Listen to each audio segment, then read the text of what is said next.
Bienvenidos, amados oyentes, a 777 veces en Jerusalén. Soy su anfitrión y continuamos nuestra nueva serie, explorando los grandes temas teológicos que unen la Biblia. En nuestro último episodio, exploramos la tensión divina entre la ley y la gracia. Vimos que la ley fue dada como un espejo perfecto para revelar nuestra pecaminosidad, y la gracia es la provisión de Dios para salvarnos de la condenación que la ley demanda. Pero esto nos deja con la pregunta más profunda de todas.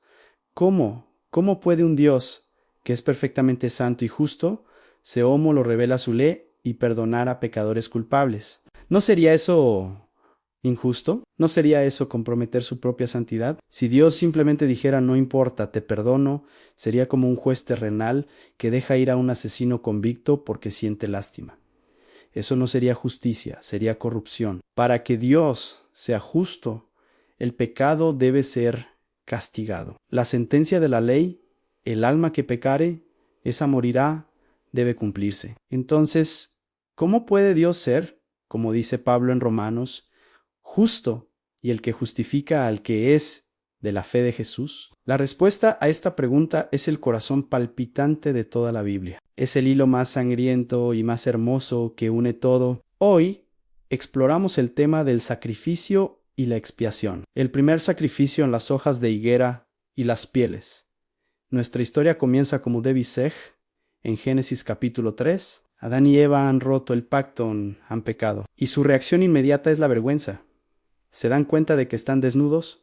¿Cuál es su solución? Su primer intento de autosalvación. Cosieron hojas de higuera y se hicieron delantales. Esta es la primera religión de la humanidad a la religión de las obras humanas. El esfuerzo propio, el intento de cubrir nuestra propia vergüenza con nuestros propios logros, pero ¿funciona? No cuando oyen la voz de Dios, se esconden. Las hojas de higuera no pueden cubrir su culpa, no pueden quitar su miedo, son inadecuadas, y entonces Dios mismo interviene, Dios pronuncia el juicio, pero en el mismo acto de juicio, Él provee la gracia. Génesis 3:21 y Jehová Dios hizo al hombre y a su mujer túnicas de pieles, y los vistió. Detengámonos y entendamos el peso de este versículo. Para que Dios hiciera túnicas de pieles, algo tuvo que suceder. Por primera vez en la historia de la creación, la muerte entró en el paraíso. Un animal inocente tuvo que morir. Su sangre tuvo que ser derramada. Esta es la primera lección del Evangelio. Lección 1 el esfuerzo humano, las hojas de higuera es inútil para cubrir el pecado. Lección 2. A la cobertura del pecado la debe proveer Dios en lección 3. La cobertura del pecado requiere la muerte de un sustituto inocente. El principio establecido en Caín y Abel, la lección se pone a prueba inmediatamente en la siguiente generación. Génesis capítulo 4. Caín, el labrador, trae una ofrenda del fruto de la tierra. Esta es la religión de Caín en Dios. Acepta el trabajo de mis manos. Es el eco de las hojas de higuera. Abel, el pastor, trae de los primogénitos de sus ovejas, de lo más gordo de ellas, trae un sacrificio de sangre. El texto dice que Dios miró con agrado a Abel y a su ofrenda, pero no miró con agrado a Caín. ¿Por qué? El libro de Hebreos nos dice que fue por la fe que Abel ofreció un mejor sacrificio. ¿Fe en qué? Fe en la revelación de Dios en el huerto. Abel entendió que sus propios méritos no eran suficientes. Entendió que el camino a Dios requería la sangre de un sustituto. El sistema establecido en el tabernáculo y Levítico, este principio enseñado en Génesis, se convierte en un sistema nacional en los libros de Éxodo y Levítico. Después de que Dios redime a Israel de Egipto, les da la ley, el tabernáculo y el sistema sacrificial. El libro de Levítico es el manual de cómo un pueblo pecador puede vivir en la presencia de un Dios santo, y el principio central se encuentra en Levítico 17, versículo 1. Porque la vida de la carne en la sangre está, y yo os la he dado para hacer expiación sobre el altar por vuestras almas. Y la misma sangre hará expiación por la persona. La palabra expiación, en hebreo, kippur, significa cubrir. ¿Cómo funciona? La ley es clara. Una persona peca, se presenta ante el sacerdote con un animal sin defecto, un cordero, un macho cabrío. El pecador pone su mano sobre la cabeza del animal. Este es el acto crucial de la imputación a la transferencia de identidad. El pecador confiesa su pecado, y ese pecado es transferido simbólicamente al sustituto inocente. El animal es sacrificado. Su sangre, su vida es derramada, pagando la pena que el pecador merecía. El sacerdote toma esa sangre y la rocía en el altar. La lección de Levítico es doble y absolutamente clara. La paga del pecado es muerte. Romanos las 6:23, sin derramamiento de sangre no se hace remisión. Hebreos las 9:22. Este sistema alcanzaba su clímax una vez al año, en el día de la expiación Yom Kippur. En ese día, el sumo sacerdote tomaba 2 machos cabríos. El primero era sacrificado, su sangre era llevada detrás del velo, al lugar santísimo, y rociada sobre el arca del pacto Nes. Acto se llama propiciación. Satisfacía la ira justa de Dios contra el pecado de la nación. El segundo era el macho cabrío expiatorio o azezo. El sumo sacerdote ponía sus manos sobre él y confesaba los pecados de toda la nación. Luego, el chivo era llevado al desierto para nunca volver. Esto simbolizaba la expiación del pecado. No solo era pagado, sino removido de la presencia de Dios, la insuficiencia del sistema.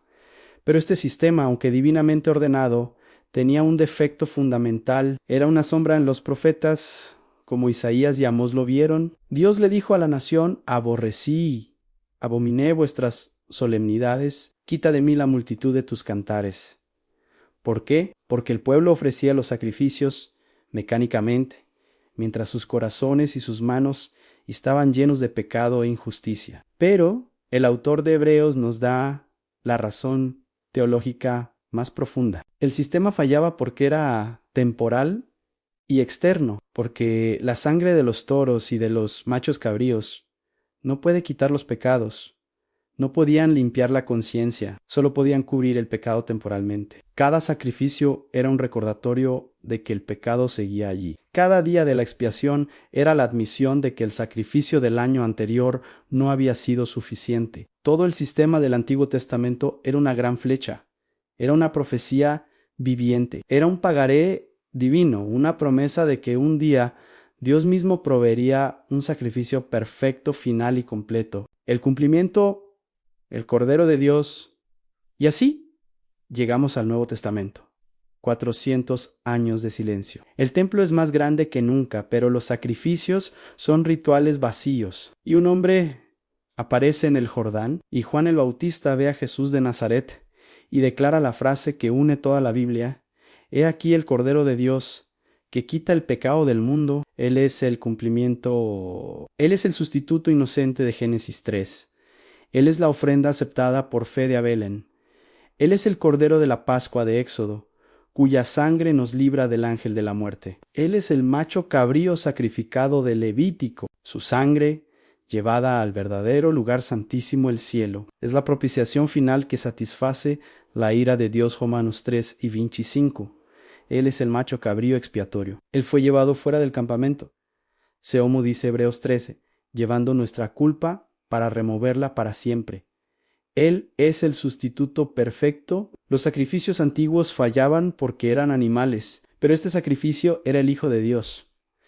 Los sacrificios antiguos fallaban porque eran ofrecidos por sacerdotes pecadores, pero este sacerdote, Jesús, era el mismo santo, inocente, sin mancha. Hebreos 7. Los sacrificios antiguos fallaban porque tenían que repetirse, pero el libro de Hebreos rugen pero Cristo. Por su propia sangre entró una vez para siempre en el lugar santísimo, habiendo obtenido eterna redención. Porque con una sola ofrenda hizo perfectos para siempre a los santificados. El apóstol Pablo lo resume en 2 Corintios 5:21, en la doctrina de la gran permuta: al que no conoció pecado Jesús, el Cordero sin mancha por nosotros, Dios lo hizo pecado.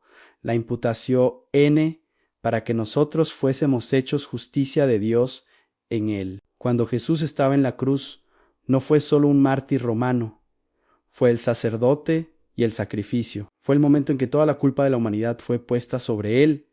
Él estaba experimentando el lavando de Génesis 3, el juicio de Levítico 17, el exilio de Jeremías, y cuando clamó Tetelestai, consumado es, no fue un grito de derrota. Fue la declaración de que la deuda estaba pagada, el sacrificio estaba completo, el sistema de sombras había terminado, y en ese instante el velo del templo, esa cortina de 60 pies de altura que separaba a los hombres de la presencia de Dios, se rasgó en dos, de arriba abajo. Dios mismo la rasgó, declarando que el camino a su presencia ya no estaba bloqueado. El sacrificio final había sido aceptado. El hilo rojo que comenzó con un animal inocente en Edén, que fluyó por los altares de Israel durante milenios, encontró su culminación y su fin en la sangre preciosa del Cordero de Dios. Gracias por acompañarnos en 777 veces en Jerusalén. En nuestro próximo episodio de esta serie teológica exploraremos la consecuencia gloriosa de este sacrificio, el tema de la resurrección y la esperanza eterna. Que la gracia y la paz de Dios sean con ustedes. Hasta la próxima.